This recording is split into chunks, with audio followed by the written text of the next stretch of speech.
চলুন জেনে নেই বিশ্বজুড়ে কিছু অদ্ভুত বর্ডার সম্পর্কে, যা আপনি জানলে অবাক না হয়ে পারবেন না। ফ্রান্স এবং নেদারল্যান্ডস থেকে শুরু করি।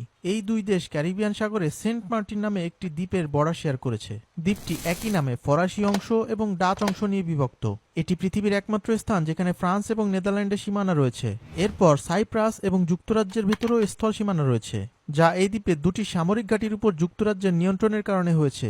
এটি ব্রিটিশ ওভারসিজ টেরিটরি। আরেকটি বিস্ময়কর সীমানা হল পোল্যান্ড এবং রাশিয়ার মধ্যে, বিশেষত পোল্যান্ড এবং লিথুনিয়ার মধ্যে অবস্থিত রাশিয়ার একটি ছোট্ট অঞ্চল কালিনিনগ্রাডের মধ্য দিয়ে। এর ফলে পোল্যান্ডের সাথে রাশিয়ার সরাসরি সীমানা তৈরি হয়েছে, যদিও তাদের মাঝে অন্যান্য দেশ রয়েছে। যাই হোক, বতসোয়ানা এবং জাম্বিয়া বিশ্বের সবচেয়ে ছোট সীমানাগুলির মধ্যে একটি, যা প্রায় ১৫০ মিটার, যেখানে 4টি দেশ জাম্বেসি নদীতে মিলিত হয়েছে।